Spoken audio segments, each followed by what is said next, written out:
You watching Global Lens on Newsline Live with me, Neha Khanna. As always, we have a packed show for you, and well, the one big international story that's been dominating global headlines is from the United States. So let's get started.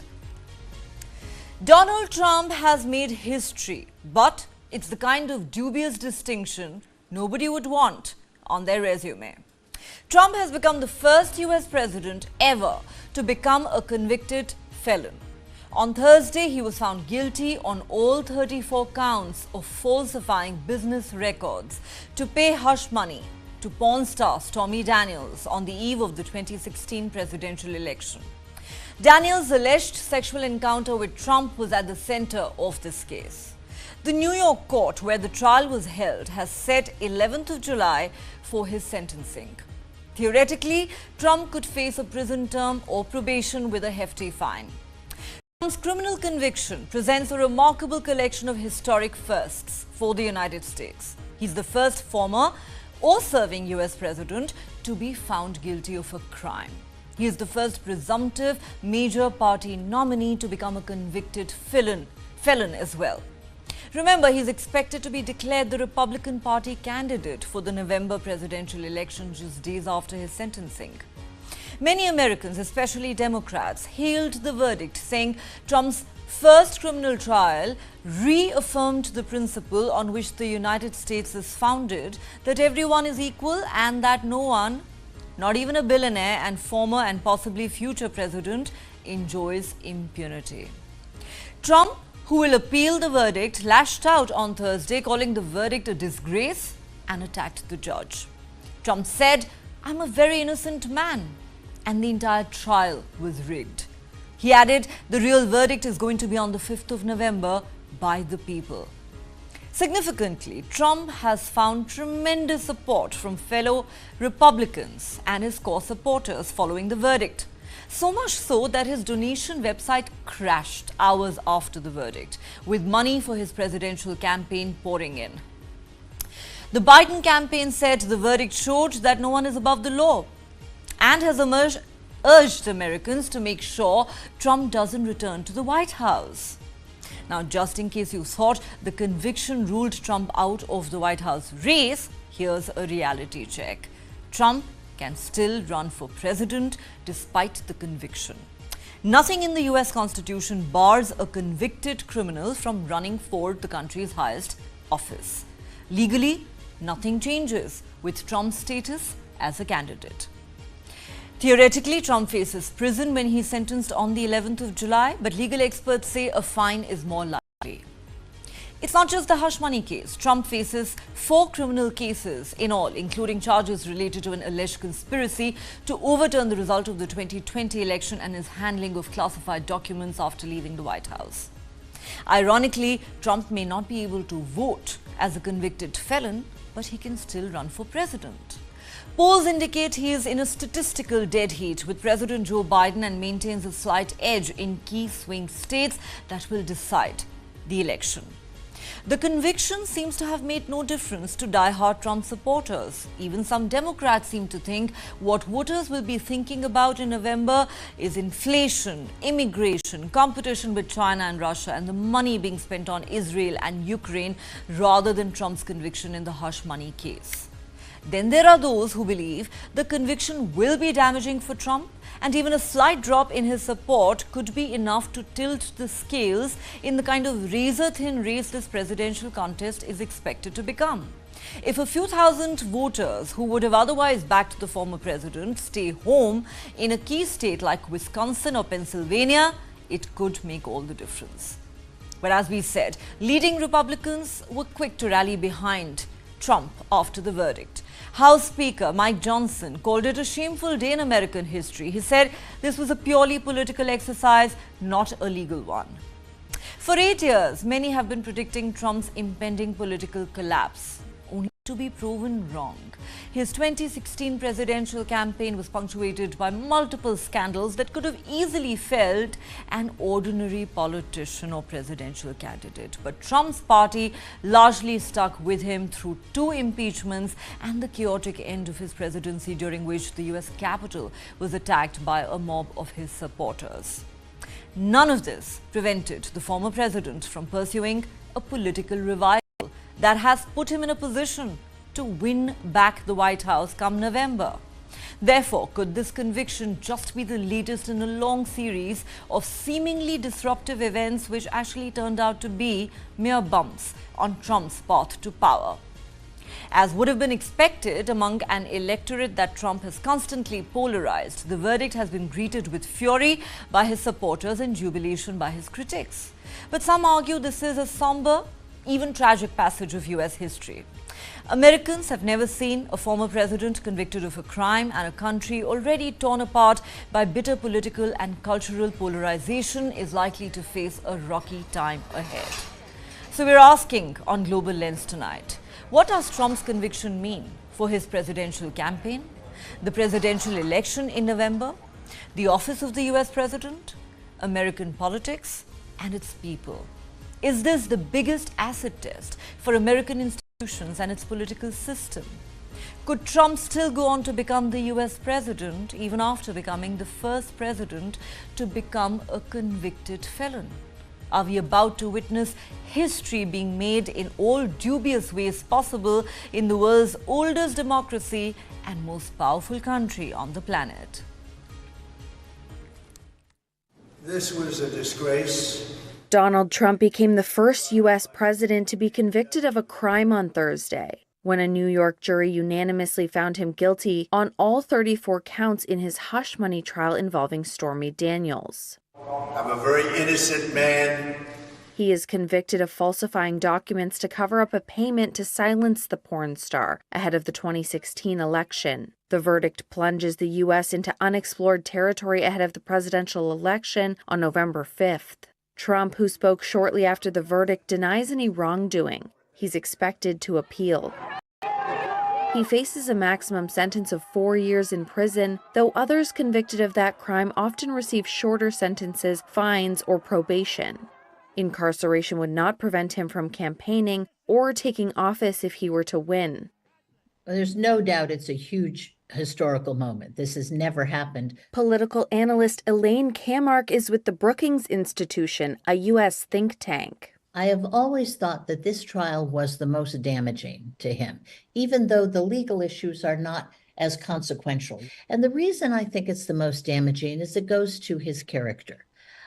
It is pretty clear that the man had an affair with a woman when his wife was home with their new baby. Former federal prosecutor and legal expert Robert Mintz says the verdict shakes the very foundations of the country. My guess is that we will see some period of incarceration, but I think it's going to be very limited. It's going to be more symbolic than it's going to be punitive, but I'll be surprised if it's a straight probationary sentence. Trump will be sentenced on July 11th. The case was widely regarded as the least consequential of the 4 criminal prosecutions Trump faces. It was also likely to be the only one to go to trial before the election, as the others are delayed by procedural challenges. This was a disgrace. This was a rigged trial by a conflicted judge who was corrupt. It's a rigged trial, a disgrace. They wouldn't give us a venue change. We were at 5% or 6% in this district, in this area. This was a rigged, disgraceful trial. The real verdict is going to be November 5th by the people. And they know what happened here, and everybody knows what happened here. You have a Soros-backed DA, and the whole thing. We didn't do a thing wrong. I'm a very innocent man, and it's okay. I'm fighting for our country. I'm fighting for our Constitution. Our whole country is being rigged right now. This was done by the Biden administration in order to wound or hurt an opponent, a political opponent. And I think it's just a disgrace. And we'll keep fighting. We'll fight till the end and we'll win. Because our country's gone to hell. We don't have the same country anymore. We have a divided mess. We're a nation in decline, serious decline. Millions and millions of people pouring into our country right now. From prisons and from mental institutions, terrorists. And they're taking over our country. We have a country that's in big trouble. But this was a rigged decision right from day one. with a conflicted judge who should have never been allowed to try this case, never. And we will fight for our Constitution. This is long from over. Thank you very much. I am a very innocent man. I am fighting for the country, our democracy and our Constitution, says a man whose rabid supporters attacked the US Capitol on 6th January 2021 in an unprecedented assault on American seat of democracy. He continues to defend them till date and calls them martyrs and patriots. And this after Donald Trump has become the first US president in history to become a convicted felon himself. All right, what does this verdict mean? Let's introduce our panel. Dr. Arvind Gupta, former Deputy National Security Advisor of India, joins us live from New Delhi. Adit Kothari, Foreign Affairs Analyst, joins us from London. Pathikrit Payan, Geopolitical Analyst, also joins us from the National Capital. And in a moment, we are hoping to be joined by Manoj Joshi, Distinguished Fellow at the Observer Research Foundation. Dr. Arvind Gupta, let me start with you. Now, it is clear to all of us that Donald Trump has made history for all the wrong reasons, as I just mentioned, becoming the first US president, sitting or former, to be a convicted felon. And while he may lose his right to vote in certain states, ironically enough, nothing in the American Constitution, we are told, bars Donald Trump from running for America's highest office. And if you look at the kind of support that he's been receiving from fellow Republicans since the verdict came in, with his donation website crashing, you would imagine that the man may well be on his way to winning back the White House come November. How do you see this verdict, sir? What does this mean, not just for Trump's presidential campaign, but for American democracy itself? Well, thank you very much for having me on the show. As you said in your opening remarks, this is a very unprecedented situation for America. Nobody really knows because this is a convicted felon running for presidency and can become president. This kind of situation has not happened earlier. So I think one thing we are can be quite sure is that the President Trump will run for presidency, and he may even win. As you said, in the swing states, how people take it, this will really will know in a few days when there will be some opinion polls and there will be more clarity. But certainly, Trump presidency is not ruled out. So that is one. The second is that what does it do to US image? Now that is where I think all of us will be keenly watching. And once again, the American people are just waking up to this news. So in the times to come, in days to come, we will know how they are looking at it. But polarization is very much there. And when a society gets polarized, it becomes very difficult to really make sense of what is going on and how the ordinary people think. So there will be, I guess, high decibel campaigns on both sides. And that is what we would probably can expect in the days to come. Will be a high decibel campaign, no doubt, but has this conviction actually re-energized Trump's support base? I think that is a question worth asking. Pathikrit Payan, let me come to you. As I mentioned, nothing in the American Constitution stops Donald Trump or any convicted criminal, for that matter, from running for US president. It's a foregone conclusion that Trump will run for the White House once again. The question is, what impact do you think this verdict is likely to have on Trump's campaign and on the upcoming election. Of course, the Democrats are rejoicing, saying, what a disgrace. For the first time in American history, a president has been convicted of a crime. He's a felon. How can we have him back at the White House? But if you look at his supporters, not only does this conviction make no difference to their conviction that Trump is the best man for the Oval Office, but they actually seem to be doubling down on their efforts to ensure that he's back at the White House. Good evening, Neha. And you rightly mentioned that the country right now is deeply polarized. And that is the most important thing that we should look into. First and foremost, look, the Democrats will try to project that they are the righteous one and that Trump is the one who is actually guilty of all kinds of malaise that can be fathomed and that can shake the very foundation of United States, as was mentioned. But on the side of the Republicans, I think they will try to project Trump as the victim of political persecution by the Biden administration. And we must not ignore what was said by Trump in the speech that you showed, where he said that the district attorney, backed by Soros, that is what the Republicans have been, pivoting around.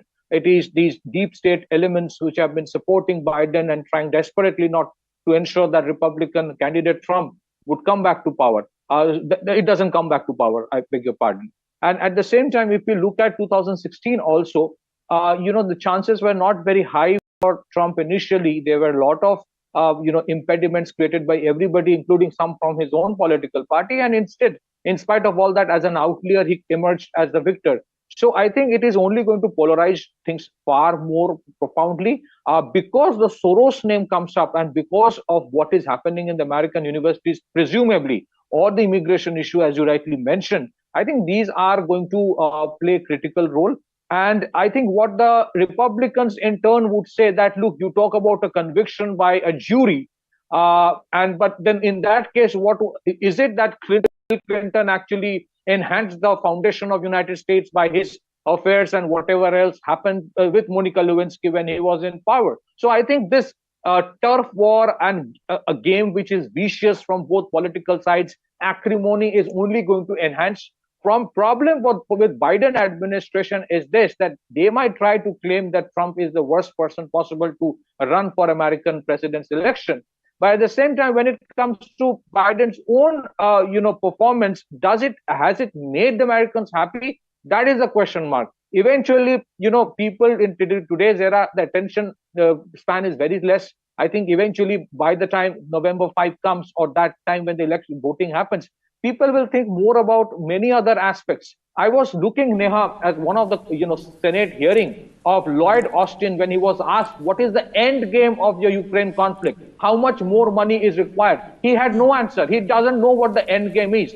So there are a lot of, even if the Democrats think that they have punched in the right place and put Trump down, even then, nevertheless, they have to perform in the next few months to ensure that the areas where the Americans today feel, completely, disenchanted, even their own Democrat voters, unless he addresses those, merely a conviction at this level, which can be challenged easily in the Supreme Court, is not going to impact so far as that election is concerned. Okay. Trump has always projected himself, whether good or bad, as an outlier, as somebody who is not part of the political circle, and he comes and, becomes the numero uno, and that is that macho, that characterization that Americans generally love. I am not trying to, side with anybody, but that's how the Americans are. That's how I think the Americans at the same time.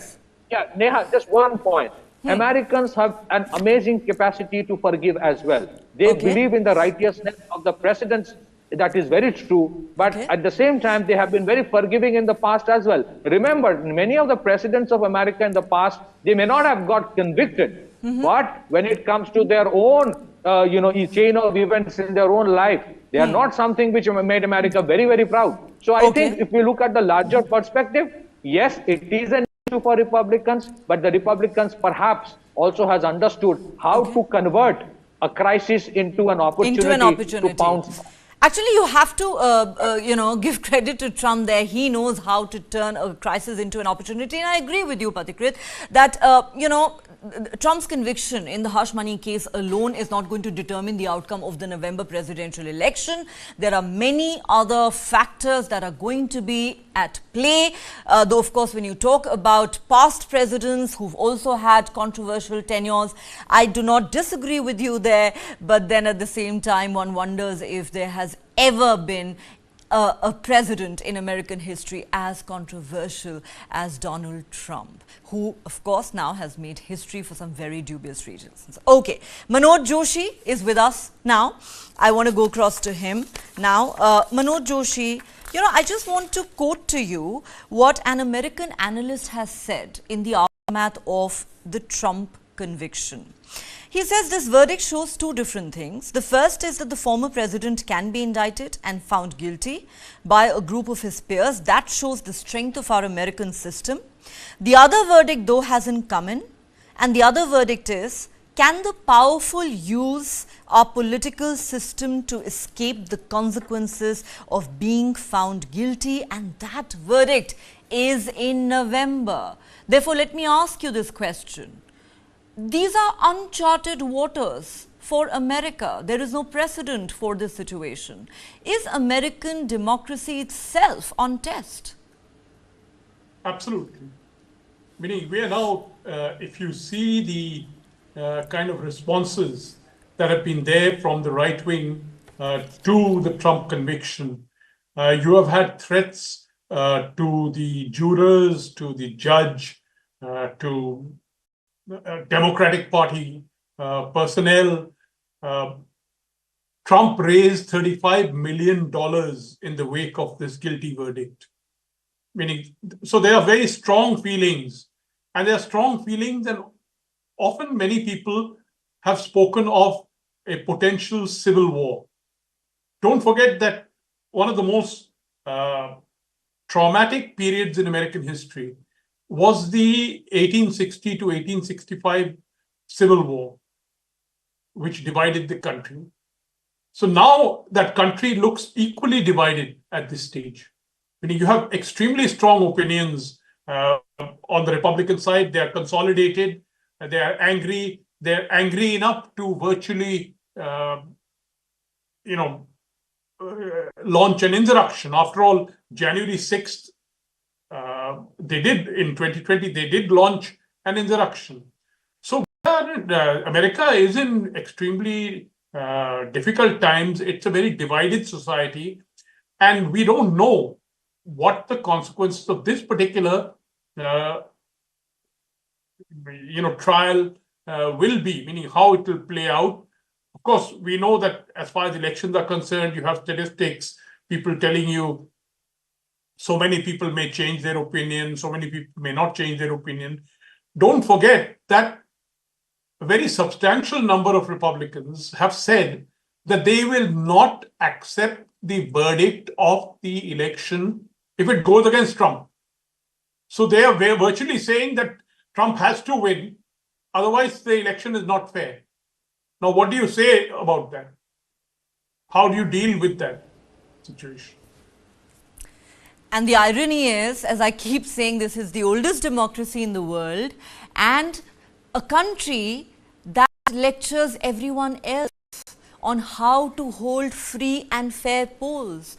And today, American democracy and American institutions are under test. And the whole world is going to watch very, very closely what happens in the November US presidential election, what the outcome is, and if it doesn't go Trump's way, is he going to say the entire system was rigged as he did back in 2020? And where really does that leave American democracy? Just so many questions blowing in the air. I need to take a quick break here on Global Lens. We'll continue this conversation on the other side.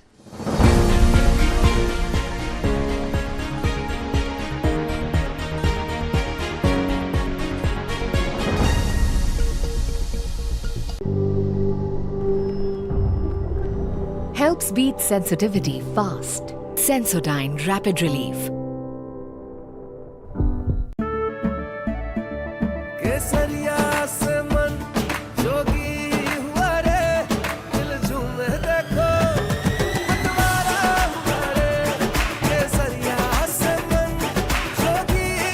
हर पल मनाओ केसरी त्योहार। विमल, बोलो जुबान Kesari. How do you fulfill that promise? Because ultimately expectations have to be met. If you look at the political landscape, is it really changing for women? And what is the inability of the forces that dead bodies surface but not the living people?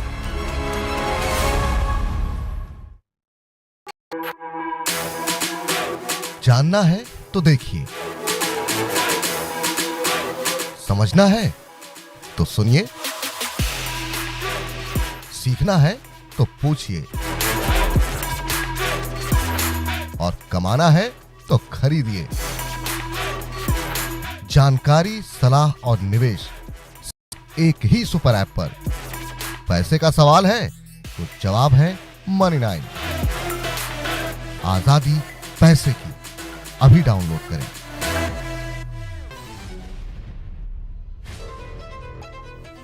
Healthy mind can reside only in a healthy body.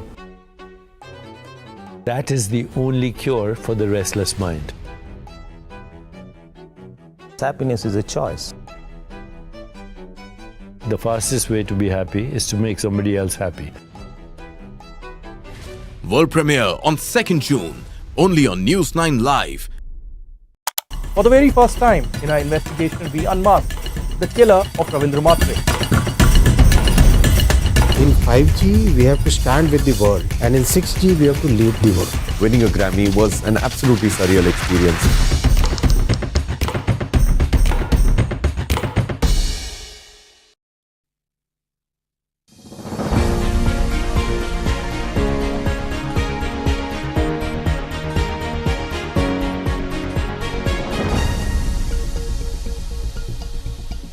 Welcome back. You're watching Global Lens on News 9 Live with me, Neha Khanna, and we're discussing what Trump's conviction in the hush money case means for his presidential campaign and for the upcoming US presidential election. All right, Adit Kothari, let me come to you now. As I said at the start of the show, many have said that for the last 8 years, many of Trump's critics have been predicting his impending political collapse, but they've been proven wrong.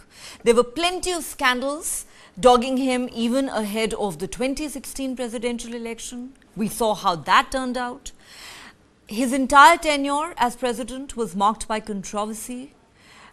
He faced an impeachment twice, the only president again in US history to be in that position. And even the entire spectacle of his supporters launching an assault on US Capitol Hill, he seems to have pretty much gotten away with it so far, at least with his support base and his Republicans who continue to defend him till date. Therefore, many say that what people had thought would be roadblocks turned out to be mere bumps on Trump's journey to power.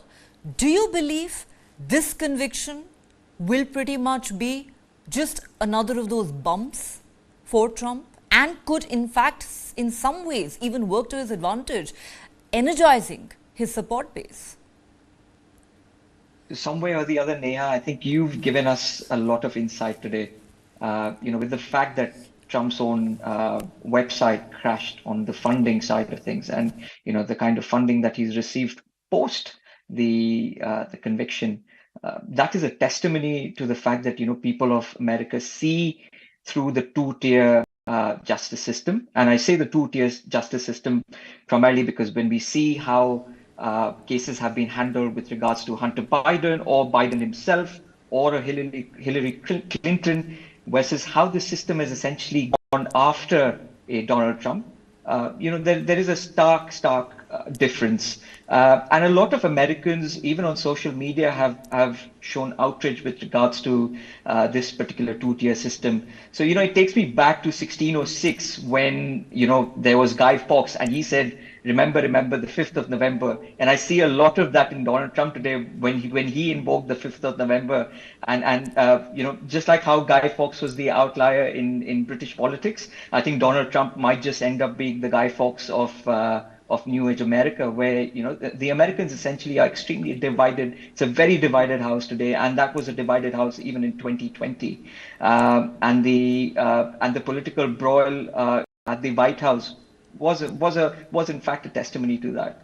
But trying to put your political adversaries in jail has been as old as Rome. I think we all know that. But doing it in this sort of a covert manner, I think sends out a message to the world as well. Today I think whether India or any part of Africa or Middle East will be laughing at America, because there is not much of a difference left between a Russia, China, or a United States. I mean, yeah, Russia and China do it overtly where they go after their political opponents. The only difference is that that the US is essentially doing it in a covert fashion. I mean, who was the person who testified? It was Michael Cohen. He's a debarred, ex attorney of Donald Trump. The cases were essentially filed by a Democrat DA. So, those are the kind of things which will come into the foray and will be spoken about quite insightfully in the coming days. So I don't think, this particular verdict is going to go against him. I personally think they've created a martyr out of him. So much to say. We saw what happened with Imran Khan in Pakistan. His ratings were absolutely abysmal prior to the establishment coming down on him. And the establishment ended up creating a martyr out of Imran Khan. So at the end of the day, 130,000 worth of hush money versus, all of the kind of atrocities that other American presidents have been involved in, including war crimes, is minuscule in the grand scheme of things. And people have a very forgiving attitude in America, as Mr. Joshi also pointed out. So I don't think this is going to go very long. We saw that kind of forgiveness come for Bill Clinton as well. One of the political analysts on your show made the comment, the Americans basically see him as having an affair and as an extramarital affair outside of marriage, while his wife was essentially nursing his newborn baby.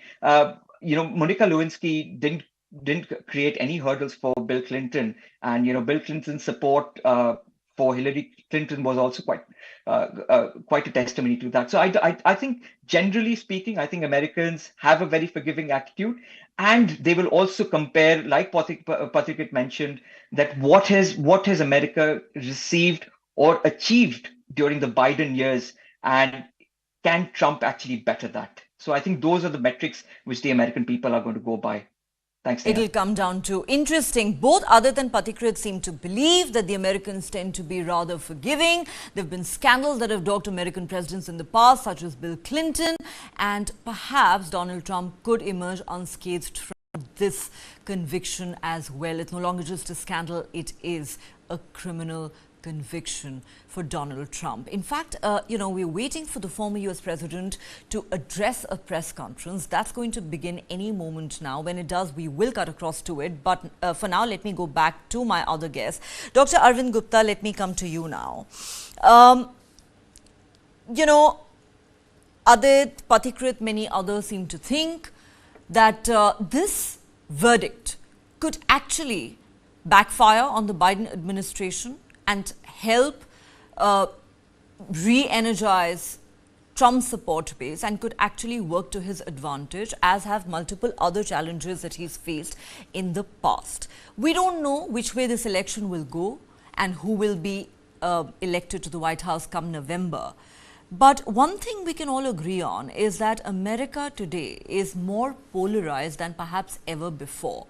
And this is a polarization that is credited largely, or shall I say blamed largely, on Donald Trump, going back all the way to 2016. Whichever way the election goes, do you believe that it's actually a very worrying time for American democracy, for American society, for American people?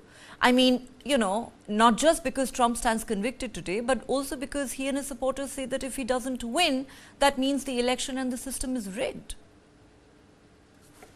Absolutely. I think America's image as a democracy has been dented quite severely by what has happened after 2020.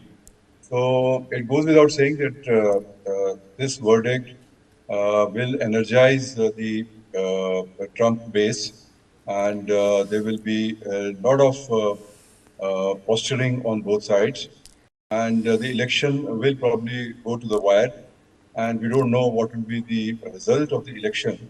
And there is this precedent of Trump not accepting the verdict in the last time. So those things can happen again. And this will create a big problem for the society. Polarization will perhaps deepen further. As Manoj Joshi was saying, it could even result in some kind of a civil war, but that's something for the future. But the divisions are certainly there. And divisions are not just about Trump. I mean, the divisions are about Biden's policies as well. And as in the open and in his statement, Trump also mentioned this point about illegal migrations. That's, I think, going to be one very big issue. And Biden's own record is also under questioning. So this will only add to those, in the voters' mind. This will be one more issue. But I think the basic issues which Trump has raised in his various speeches of what Biden has done or has not done, and what he did, and what how America was as compared to what America was during Biden's years, these are still going to be the issues. But yes, as it happens in many parts of the world, the political leaders, they have this knack of turning every crisis into opportunity, even if it is a felony. Turning a crisis into an opportunity, who knows it better than Trump? I'll request my guest to stay on with me. Trump has begun his press conference. Let's just listen in to him. They were literally crucified by this man who looks like an angel, but he's really a devil. He looks so nice and soft. People say, oh, he seems like such a nice man. No, unless you saw him in action. And you saw that with a certain witness that went through hell. And when we wanted to do things, he wouldn't let us do those things. But when the government wanted something, they got everything. They got everything they wanted. It was a rigged trial. We wanted a venue change where we could have a fair trial. We didn't get it. We wanted a judge change. We wanted a judge that wasn't conflicted. And obviously he didn't do that. Nobody's ever seen anything like it. We had a DA who is a failed DA. Crime is rampant in New York, violent crime. That's what he's really supposed to be looking at. Crime is rampant in New York. Yesterday in McDonald's, you had a man hitting him up with machetes, a machete. Whoever can imagine even a machete being wielded in a store, in a place where they're eating, and he's going rampant. And Bragg is down watching a trial on what they call crimes. They're falsifying business records. That sounds so bad. To me, it sounds very bad. You know, it's only a misdemeanor, but to me, it sounds so bad. When they say falsifying business, that's a bad thing for me. I've never had that before. I'm falsifying. You know what falsifying business records is? In the first degree. They say falsifying business records. Sounds so good, right? It means that legal expense. I paid a lawyer, totally legal. I paid a lawyer a legal expense. And a bookkeeper, without any knowledge from me, correctly marked it down in the books. A very professional woman, highly respected, she testified. Marked it down in the books as a legal expense. So a legal expense, paid a lawyer, is a legal expense in the books. It's not sheetrock, construction, or any other thing. It's a legal expense. Think of that. This is what the falsification of business records were. And I said, what else are you going to call it? What else are you going to call it? Now, I would have testified. I wanted to testify. The theory is you never testify, because as soon as you testify, anybody, if it were George Washington, don't testify, because they'll get you on something that you said slightly wrong, and then they sue you for perjury.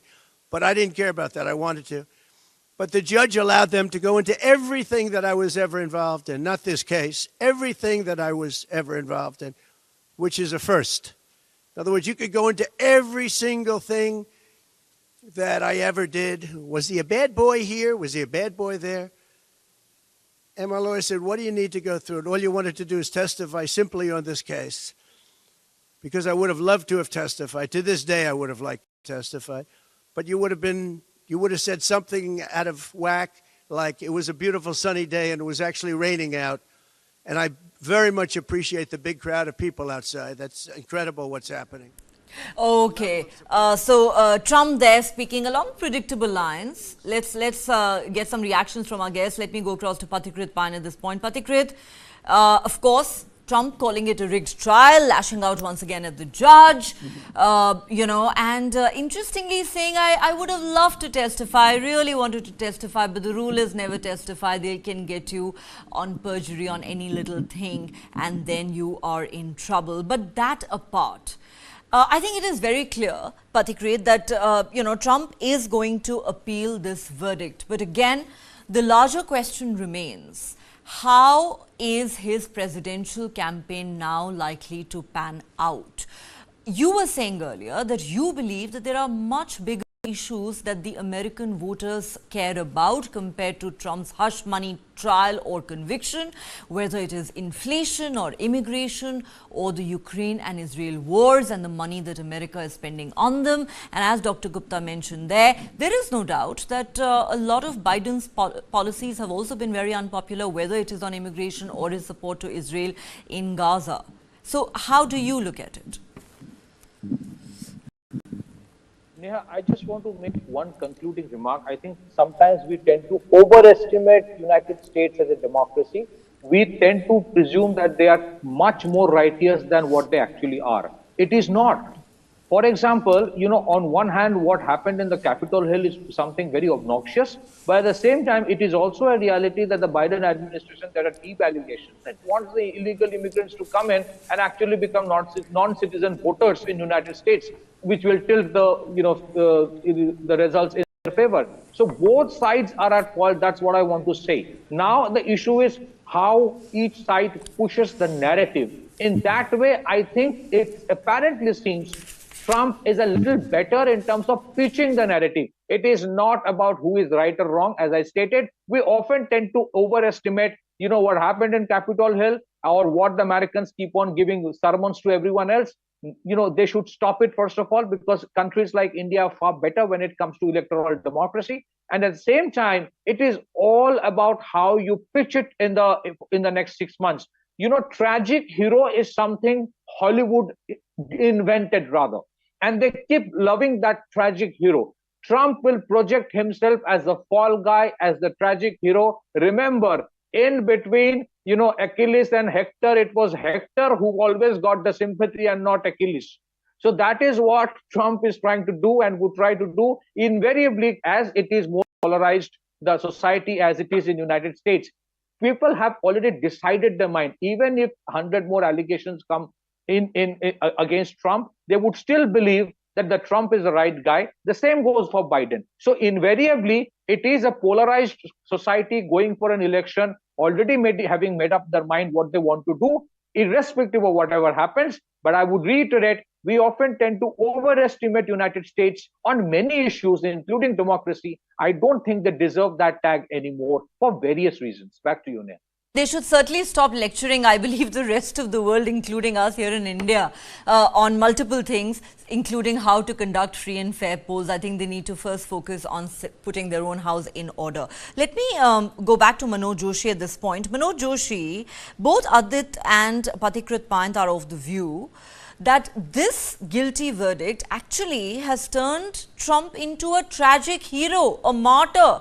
And we know how good he is at playing the victim card. It's worked for him in the past. It could very well work for him again.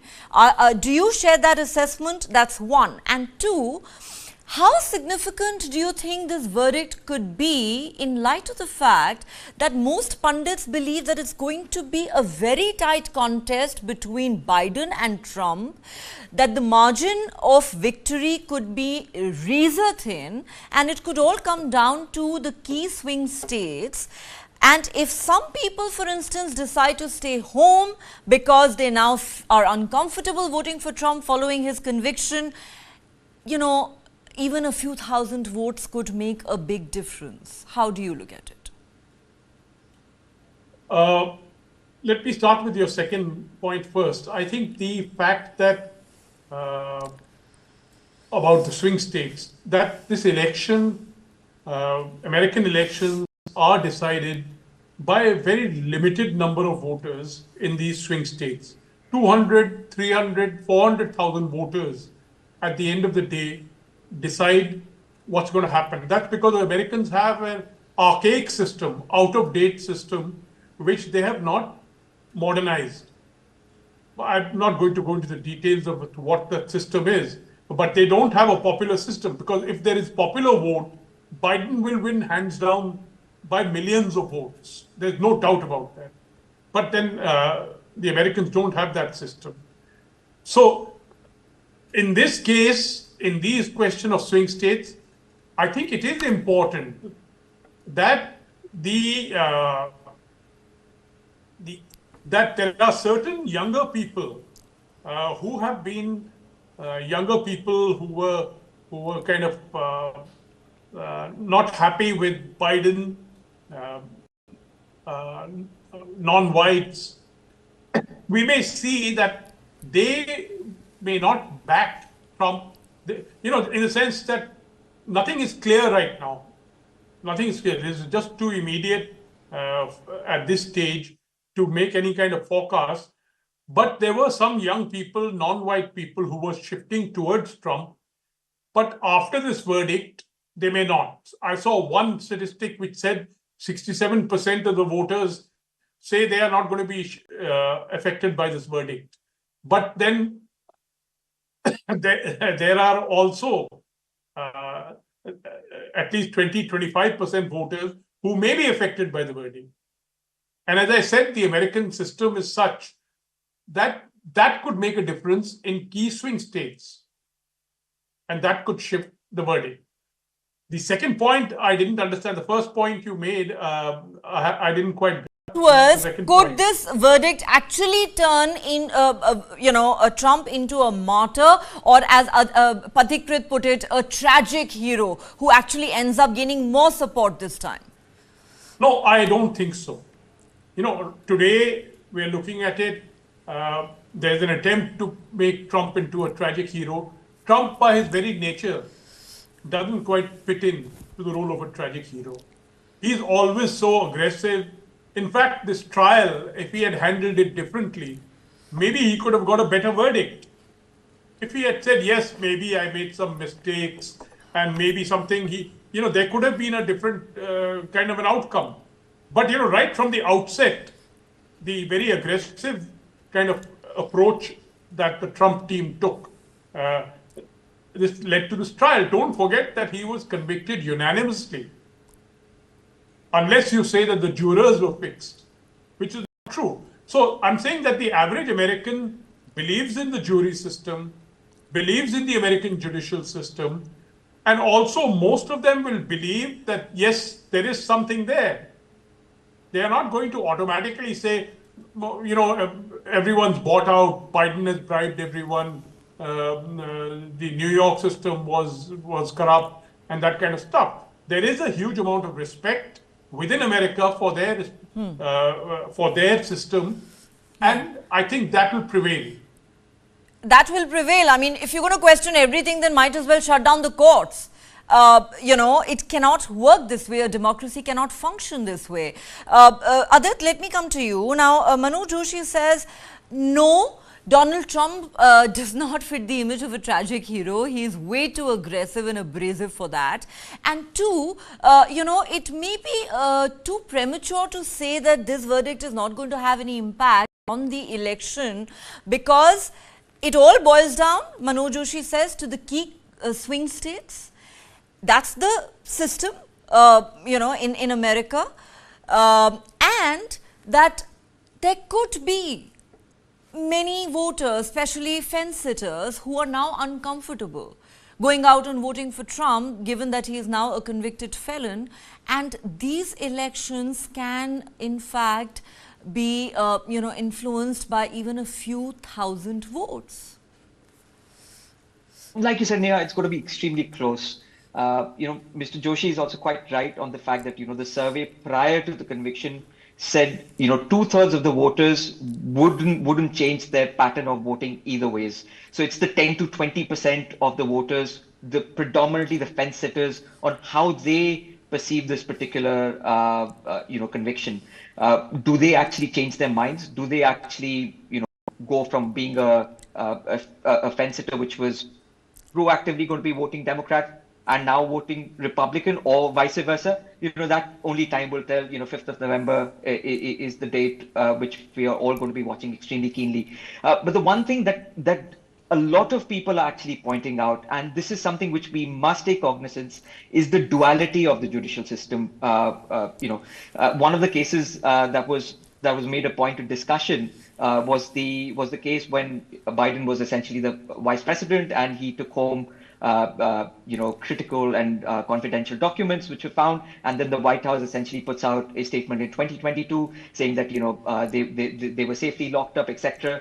And the Department of Justice essentially came out and said that we would not prosecute him because he is an elderly gentleman. So there is that that perception of duality which exists. Okay. That there are certain politicians which are seen as the elite class, and then there are those like Trump who are aggressive, who are the so-called the macho politicians, but because they are outside of the system, they are treated as the outsiders. Okay. And that is what I was essentially coming to. Okay, that is an interesting point, Adit. I certainly agree that is an interesting point that you're making, that Trump continues to project himself as an outlier. However, I don't know to what extent he can convincingly play the victim, given that he is one of the wealthiest Americans.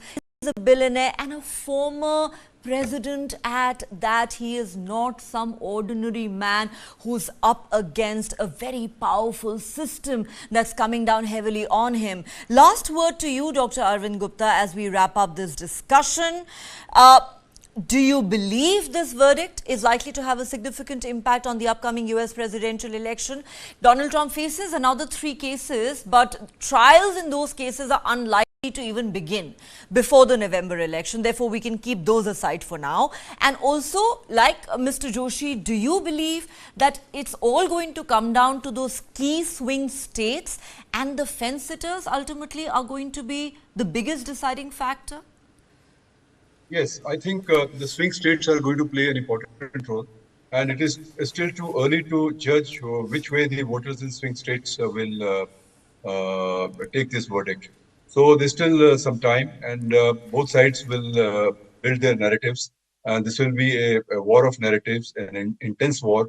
Polarization will deepen, and the core voters on both sides will come together, but the fence sitters are going to play an extremely important role.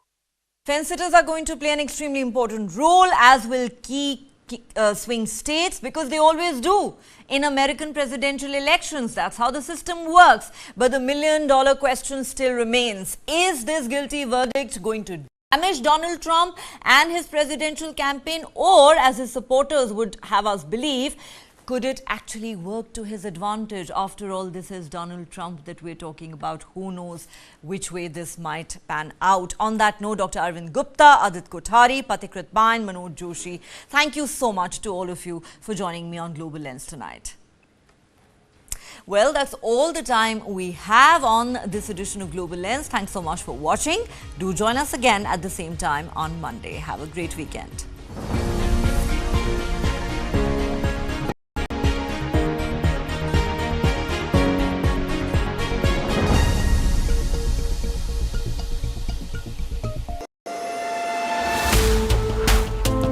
I don't think anybody has isolated Ajit Dada Pawar.